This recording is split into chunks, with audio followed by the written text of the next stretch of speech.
What is happening, YouTube? How y'all doing today? It is Joe, just your average Joe. We are hanging out in the garage. I got some stuff to go over today. Just got off the phone with eBay, so stay tuned.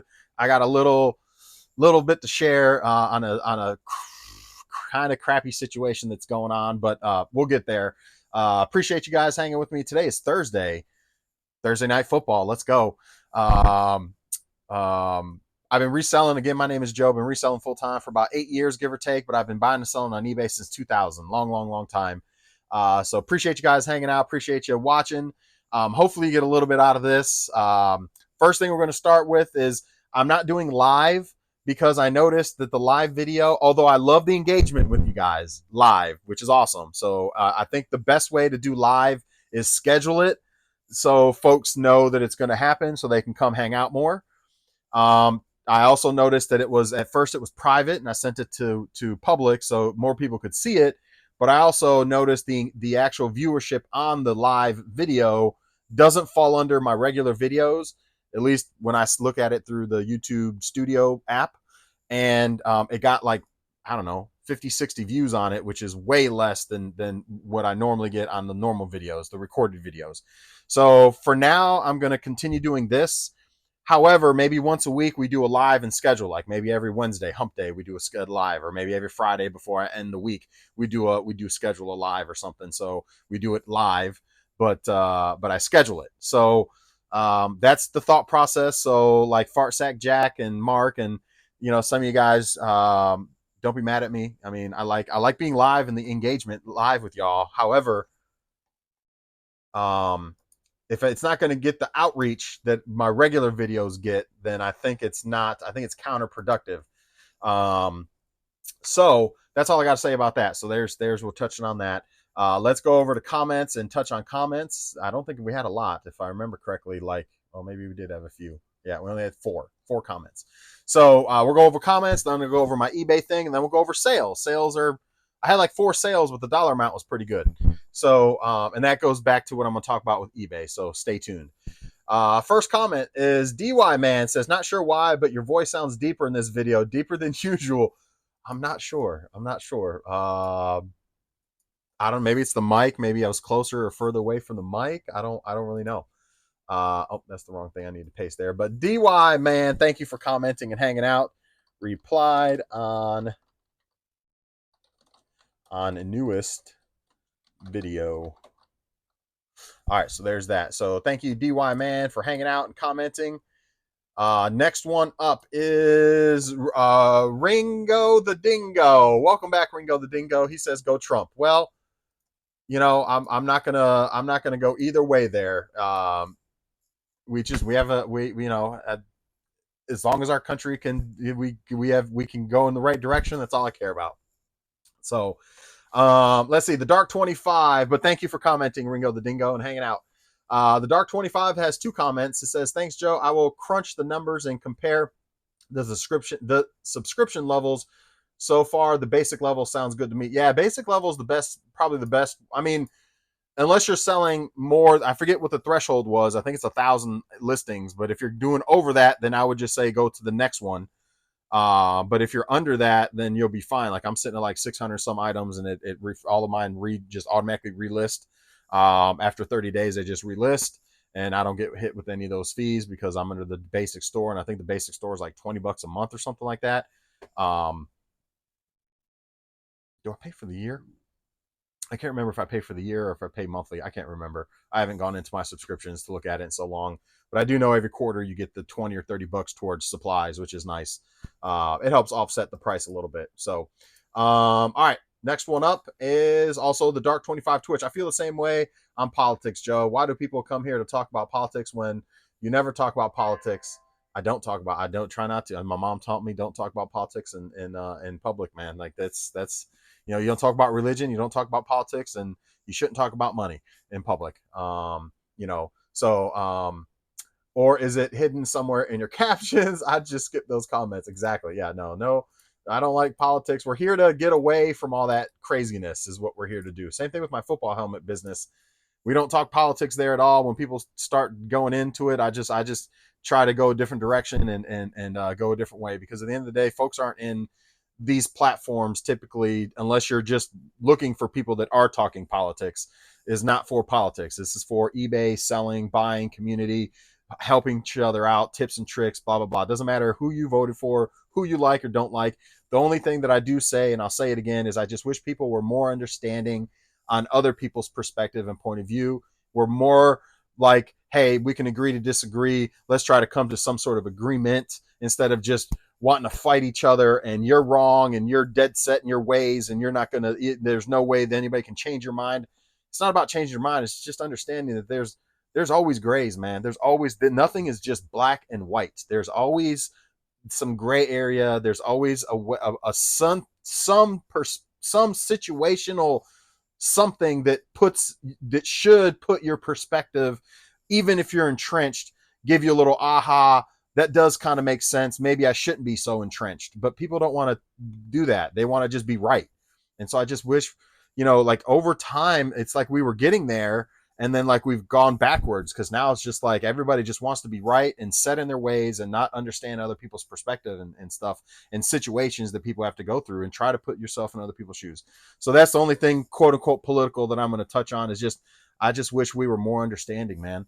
And that's it. I'll just leave it at that. So, and less hateful, because that just breeds hate is all that does. Breeds division is all that does. And that's like we can agree to disagree on stuff, man. Help me understand why, and I'll help you understand why. And if we still can't come to an agreement, we can agree to disagree. But I don't hate you. I don't like, yeah, like I see all these people unfriending people on Facebook and talking about they've unfriended 25 of their friends because blah blah blah their views and the way they're saying, because people are being hateful about their thing and they just want to be right. And and anyway, so it's like you can be friends and have different perspectives. I mean, you like the Lions, I like the Lions, you like the Packers. I hate the Packers, but we can still be friends. You can tell me all day long why the Packers are so much better than the Lions, and I'm gonna tell you all day long why the Lions are better than the Packers, but we can still be friends. Like it's the same thing with politics. Like it anyway, I'm rambling, I'm ranting. So that's all I got on that. That is all the comments. Like I said, did not get a lot of comments from that video. That video did not the live video did not get a lot of traction like the regular videos do. So again, that's the reason. If you're like, man, I like that too. I like the live engagement, but I want to be set up live and engaged instead of worrying about doing all the other stuff and doing my eBay stuff. Like, so that's why I said we can schedule something. Maybe I just do it from upstairs too and just sit down and just go live and talk to you guys. And we just have an engaging conversation about eBay and just stuff and go that route with it. But I think we're going to schedule it so more people are aware that it's going to happen, so we can have more eyeballs and we can have more engagement and things like that. So anyway, that's all I have there. Let's go into sales real quick, and then we'll get into this whole eBay debacle that's happening. So sales, we had a total of, I think I had 4 sales, 4 orders. Good dollar number though, $512.11. $512.11 for 4 sales. Is mainly video game systems that sold, and that leads me to my next debacle with eBay. So long story short, back in like June-ish, when I was camping in June, I got an email saying that my return rate was too high for the category for video games and electronics or whatever, and that it could impact my fees and things like that. And I don't get a ton of returns, I really don't, but it does come in waves, it feels like. But it said based on the last quarter review, and this is your sales metrics is what it is, it was too high compared to my peers. It's about 2% high. Well, let me go fast forward. So I didn't think anything of it. I was like, whatever. I called, I want to say in like July after I got back from vacation, and thought about it again. I made a phone call maybe July-ish time frame. I was like, hey, I got this communication, blah blah blah. It's something about the defects on my account, this and that, and that my rate, my fees would go up. So the foreigners, they look at my account and they're like, oh no, everything's fine, your account's fine, you're good to go, nothing. I'm like, okay, all right, well then I'm just gonna not worry about it. Well, fast forward the next quarter, September closed, was the next quarter. I just got communication like that first week of October, and it said the same thing, and it said that your fee is going to go up at this point because your return rate for the last quarter was too high compared to your peers. And I'm like, are you kidding me? So I, again, didn't pay much attention to it because I don't have any defects on my account. And but I didn't realize that like defects in seller categories or metric categories, metrics are different than your actual defects on your account. So your selling performance metrics is different than your selling your seller account. So defects are like canceled an item for not being in stock, or don't close a case. And I just learned, these are things I had a conversation with a guy today. So like not taking care of a customer on a case, and then where eBay has to step in. Those are defects. So the communication barrier came in, I guess, when I was talking to the foreigners with defect on my account or defective item return.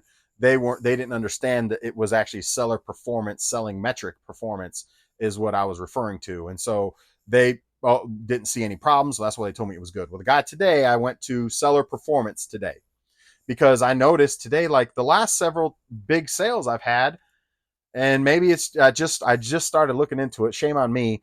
But the last few big sales I had a ton of fees on them. I'm like, what the is going on around here? Why am I getting feed so much? Well, don't you know there's an extra 5% off of the final sale. It's an additional 5%, and it says specifically 5% for very high return or item not as described rate. And I'm like, come on, man. Like, okay. So I called today because I just called 4 days ago. I didn't tell you guys this, but I called 4 days ago, escalated to a manager, and the manager was like, the reason I called was because God of War, I'm kind of backtracking here, so hopefully you're following. God of War is being returned for no DLC, no downloadable content is in with the games. Well, most used games don't have DLC anymore. Okay.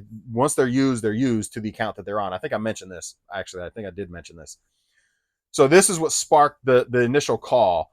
And then now for me to kind of identify, like, wait a minute, I am getting charged a higher rate for video games too. So it's kind of like it's working hand in hand. So the example is God of War right now is a live example. A customer opened it up for defect, not working, item not as described, whatever it is.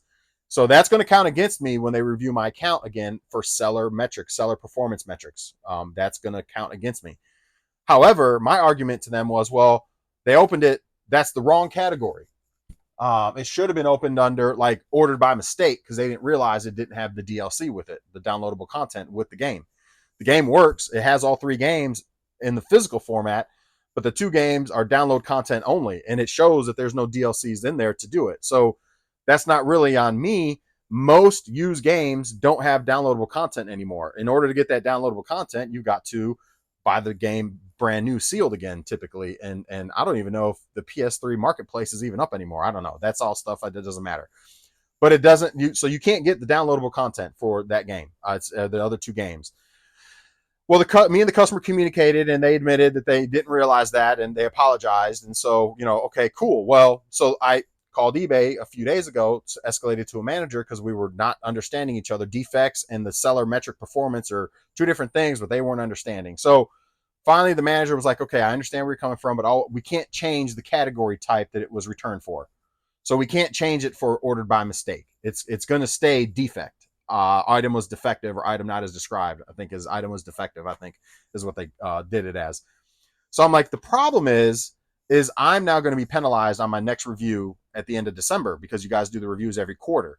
So now that's going to be an example, which I have more. Remember, I've talked about I had a PS3 system returned like 2 or 3 times, and that same system I fired up every time it worked. Saw 3, the game, the dude said it didn't work. He said it must have been his firmware on his system because it fired up for me no problem. I sent him the communication saying, hey, it loaded up for me no problem. So those are examples, other examples I have of customers returning things under the wrong category. They're sending it back as item is defective, item isn't, not as described, but it's not really that. It's for whatever reason they returned it, and I'm able to fire it up and it works. So there's a disconnect there. So my argument was there should be a way for me to dispute that. There should be a way for me, and this is I don't want to. I can't go back to June and July and May and all those the situations that happened in the past. I get that, but right now we have a live situation with God of War that I can show you guys. The communication with me and the customer where they admitted that they didn't realize it didn't have the DLC, so it was ordered by mistake. But it's going to be returned as item is defective or not as described. So now when you do the review on me at the end of December, when you do my next review for my service metrics, this is going to impact it. And sometimes it's only, he said mine are off by 2% based from my peers. So it's not like I'm crazy high based on what my peers are having as returns and or returns for defective or not as described. So I'm 2% higher. So that 2% could be a matter of 4 items, 6 items, 8 items. Well, if half of those are returned in error, I should have the ability to dispute that. Like, okay, have I sent a game out that maybe didn't work? Have I sent something out that may have not worked? The controller was not another example.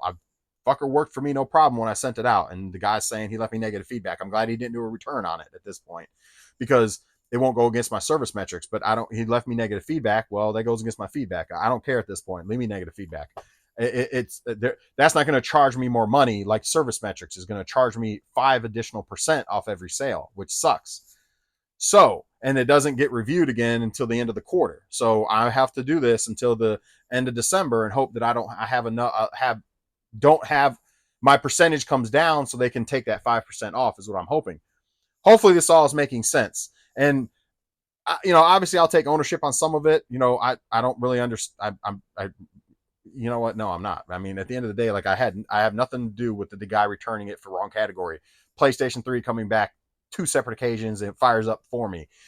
Saw coming back and it works. Have I had a couple that didn't work when I got them back? I can't think of any, but I can think of the ones that didn't work or did work when I got them back. But I'm sure there's 1 or 2, but it wouldn't have put me in that category and put me up there to charge me the 5 additional %. So I'm saying all that to say eBay has no way to change this. Even in this case, he said, I 100% see the communication. You're right. I was talking to an American, which is great. So he understood exactly what was going on right off the bat. He was like, dude, I see exactly what's going on. I see the communication. I see the return reason. We're talking about seller performance metrics here. We're not talking about defects on your account. He's like, I'm jiving with you. I see it. He's like, the problem is we have no way to change the category, even though we can clearly see that it's being returned for, really should be returned for order by mistake.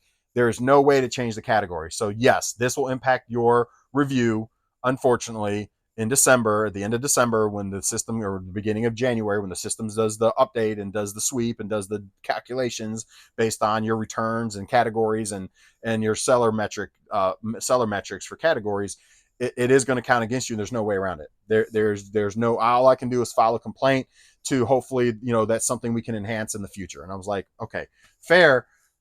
I'm not happy about it, but so then we discussed what I can do to try to avoid those things from happening. Now, obviously I already knew, and I kind of threw it at him. I was like, I already know what I can do. Because I get the emails all the time. When I get communication after I buy something, I immediately get an email that's automated from the seller that says, hey, if there's any problems, thank you for your purchase. If there's any issues, please let me know. Don't file a case with eBay. Please let me know first. Reach out to me if there's any problems, blah, blah, blah. And I told him the reason why I don't do that is because that opens the door, cracks the door for people to do unnecessary returns and try to get me to do something, and give them money back on something that is actually working. So I've never actually done that because of that, because I know that's a problem with eBay too, that people abuse the system and want to return things when they in fact actually are working, or want to return the one that's damaged and you sent them one that's working, and then they're going to return something that they got damaged that they bought from another seller. You know what I mean? But they're going to return that, so anyway, I know there's some scams out there going on, and I've never been that. I've never have gone through that. And I know I should, at this point I am, because I need to get, I'm being feed ridiculous. I'm getting feed 5 extra % on every transaction just because of that. So that means like I just had a $200 sale, $11, $206 or whatever, another $11 there, another $100 sale, another $6 or so there. Like it's adding up, another $120 sale here, from just these sales from yesterday to today, where I've got feed an extra like $25. It's like, that shit adds up, man. Like, you know what I mean? Like, and so that's going to be my goal. Or that's going to be my change. So hopefully you guys are kind of following the broader picture and understanding. Hopefully I didn't lose you guys. But that's what's going on. And that's what I'm going to do to change it and fix it, or hope to change it. Like the guy said, you can message people till you're blue in the face. You can send them a postcard, a greeting card. You can, there's some sellers that just, or some buyers, they're just not going to communicate with you, or just don't care, or they have zero feedback and they don't understand how the system works. They're just going to open a return. And they're not going to care that, that you've communicated with them and things like that. So there's always going to be the exception to the rule. But for the vast majority, if you reach out and create that trust and understanding that there's a problem, reach out to me first, that you're doing all you can as a seller to be proactive. And that's all I can do. So that's what I'll be doing going forward. Today, I'm going to sit down. I'm going to write up a nice little note, and you can set it up to automatically send out to all your buyers when they purchase something, and basically say something along the lines of, if there's any issues, thank you for your purchase, appreciate your business, make sure you save me as a seller, because I do a lot of different categories, especially video games and electronics, so definitely save me. And then, if there's any issues with your order, please let me know. I'll be glad to help you. Please don't open up a case with eBay. Let me take care of you first. If there's any issues or anything like that, something along those lines. Well, however the verbiage is going to be, but something along those lines is how I'm going to do it. So, and then hopefully keep my fingers crossed. And then between now and January 1st, when the next review comes through, I'm in line with my peers and they drop the 5%, because this is some bullshit. I'm curious. I haven't gone back to my purchases to look, because I never go back and look at it. This may have started in June, when they did that review in June, where all of my stuff has been charged 5% extra since June. So, I mean, I can for sure tell you, since October 1st, when I got the last communication, October, November, December, every quarter, so November, December, October, November, December. So I got the communication in the beginning of October. So I can tell you, at least since the beginning of October, I've been being charged an extra 5%, because the last few I just looked at, I was like, son of a bitch, are you serious? So, so the guy was like, yeah, there's no fix, there's no dispute, there's nobody that can change it. He was like, the only thing you can do is be proactive, and I can submit thing up to, to see, to some enhancement that we have later in the future.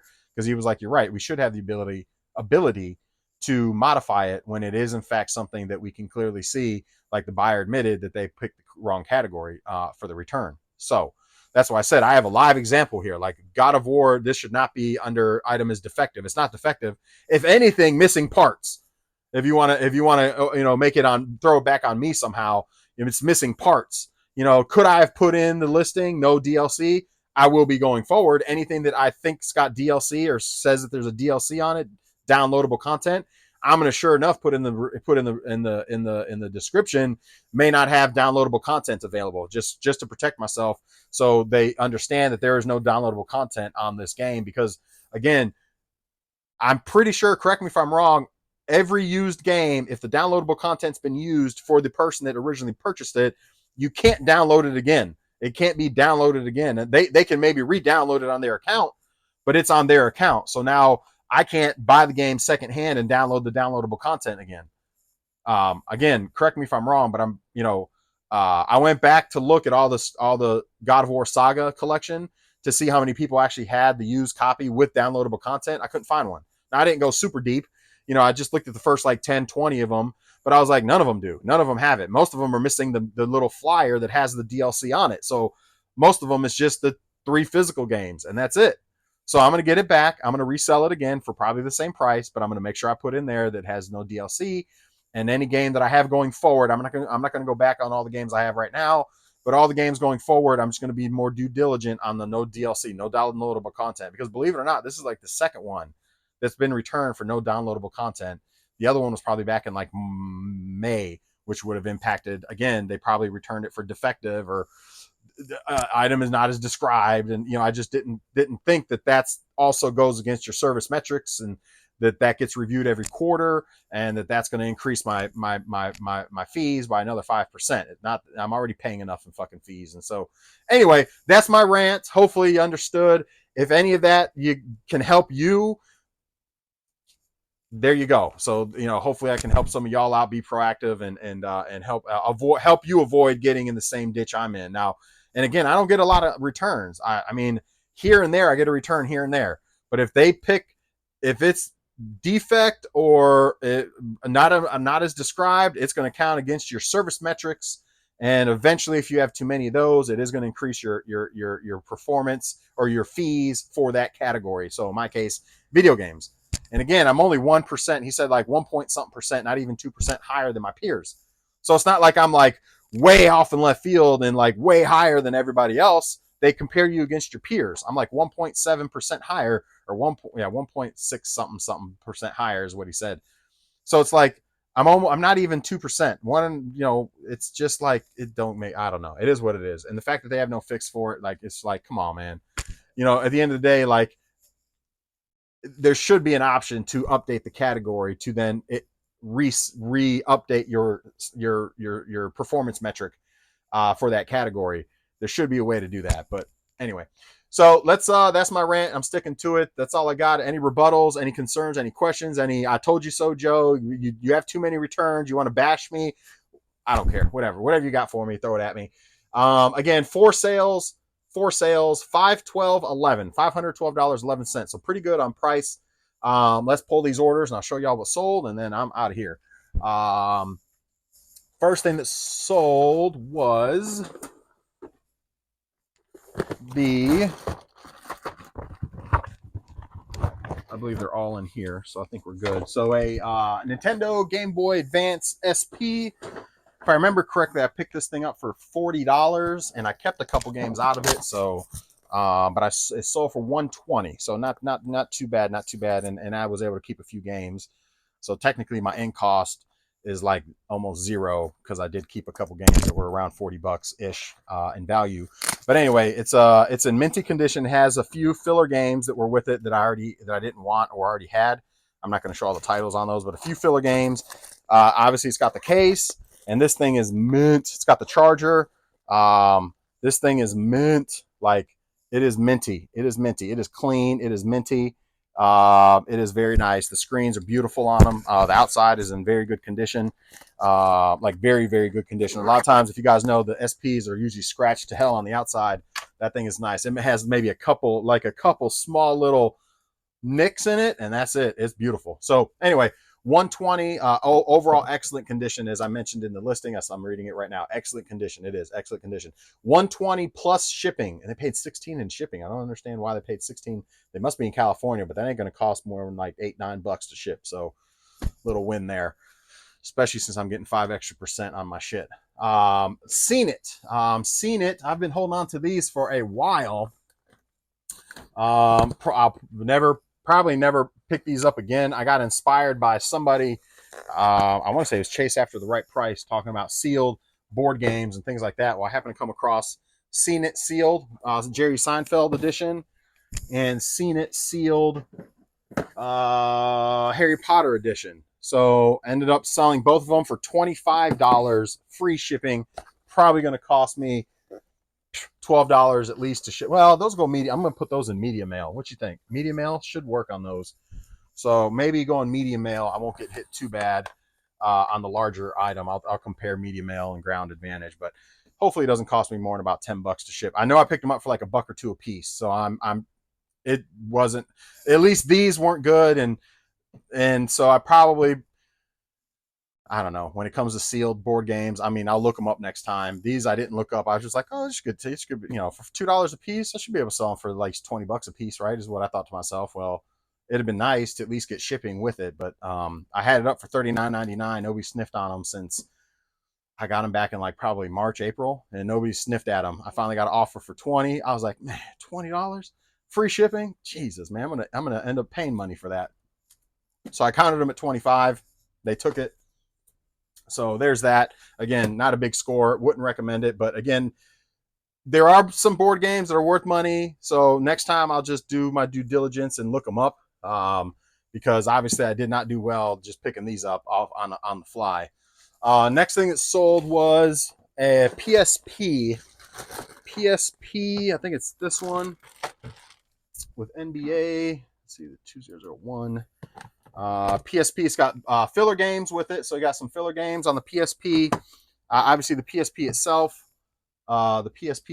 and then the charger. So there's that. Got the charger, the game, and it also has a memory card. I think a 32 gig memory card in it as well, if I'm not mistaken. 32 gig memory cards with it as well. So sold that for $110 plus shipping. $110 plus shipping. I'm actually, and I got 3 of those. Parts and repair. I off Marketplace when I was up camping back in like June, and fixed all 3 of them. 2 of them was just the joystick; it had to be opened up, and the joystick had to be replaced because that was the issue with 2 of them. The other one, the screen was messed up, and I swapped the screen out. So I think I got all 3 of those for like $40. And I want to say I'm not in more than 20-25 in parts, so I'm in like 60-65, and the other one sold already for like 100. This one sold for 100. I got one more that's still sitting. Hopefully it'll sell now, Christmas time. Hopefully it'll go for so 60 into 330-ish or so. Not too bad, not too bad. So not can't complain on that. So anyway, so PSP sold for 110 plus shipping. And then this just came in this morning. Switch with the controller. Let's find it. Switch with the controller. So for 207, I think it was. Switch with Zelda case. Is that got the Zelda case? Let me see. It does have the Zelda case. So I think that's it right there. Switch with the Zelda case. So has that got the red? It does have the red controller. Beautiful. All right. So I got the Zelda. Luckily, that was just a little case. So we got a really nice minty Switch. Got all the little components with it. Got a case with it. Got a controller with it. Got a 32 gig memory card with it as well. Sold it for $207 plus shipping. Sorry, $207 plus shipping on that one. So there's that. Not a lot to pack today. Good amount of dollars. I think if I remember correctly, I picked that thing up for like $150, but it came with like 5 or 6 games that were like $20 to $30 a piece. So 5 times, we'll say 20 is 100. 5 times 30 is 150. Am I gonna do my math right? If I'm mathing correctly. So my end cost on that was like almost zero after the games. So you can't go wrong with that, man. You can't go wrong with that. That's why I try to find systems that are bundled with stuff, because then as you sell the stuff off, games, controllers, extra controllers, games, other peripherals that may come with it, charging stations sometimes or whatever, then you're like, okay, now my end cost on this thing is like 20, 30, 40, $50, and I can sell it for 150, 200. You know what I mean? So that kind of helps lessen your total end cost. I do that a lot with systems and things like that. So just a little food for thought, little nugget there. So sometimes you look at a system, you're like, they want 175, and you're like, well, shit, I can only sell it for 225. Well, but what's it coming with? Does it have extra controllers at $20 a pop, $25 a pop? There's 2 extra ones there. That's $40, $50. It's coming with 3-4 games that sell for $20 a piece, $10 a piece, $30 a piece. There's another, I don't know, $30, $40, $50, $60 there. So now I'm actually only in it for like 100, and I can resell the system for like 100, 225-ish. So really you're up $120, give or take. You just got to think. That's how I think, at least. That's how now when I see a system that's just the system, nothing else with it, no games or shit games or no extra peripherals, no controllers, no nothing, and they want 175 and it sells for 225. I'm like, nah, because after fees and stuff, we're gonna make $20, $25. It ain't worth it. You know what I mean? So hell, at this point with the extra fees, less than $20, it's not worth it, but so I look for those bundles that have extra controllers, decent games, extra other peripherals with it, so I can, pew pew pew, get stuff, take that off the cost price essentially, and then you're like, okay, now I can make 100, 120, 150 off of this unit, off of this bundle. So anyway, hopefully that makes sense. But that's all I got for you guys. Those are sales. That's my rant from eBay. Things are steady. Now I'm selling some bigger items, only 4 items for the $500, which is great. Obviously that's not including fees and shipping, but so that's great. So I had a good day between yesterday and today. Right now we're doing very well. On pace this week to hit goal if we can keep this up, which is great. That's where I want to be. So in fact, probably exceed goal, which we haven't done that in a while. So I think I'm sitting on almost $800, and it's only Thursday. So hopefully between today, we'll just say, let's knock on wood, even though it might be real wood. It's laminated, but either way, this is definitely not wood over here. That's like particle board. It's all, I guess, technically wood, right? But anyway, knock on wood. things keep going the way they're going, and we can exceed goal for the first time in a little while. We'll just say that. So, but that's it for you guys. Enjoy the rest of your day. Hopefully, you guys have a wonderful rest of your Thursday. And if you got anything from this, make sure you subscribe. Make sure you comment. Good, bad, or indifferent. Throw comments at me. I enjoy comments. I like going over those comments and questions. And like I said, we'll try the live thing again. Schedule it for next week one day, and go live again, and just be live and engage with you guys versus going live and having to do all my stuff still. Maybe be upstairs in the man cave and just kind of go live and just shoot the breeze and talk about eBay and stuff. So not politics. All right. So enjoy the rest of the day, guys, and we'll see you on the next one.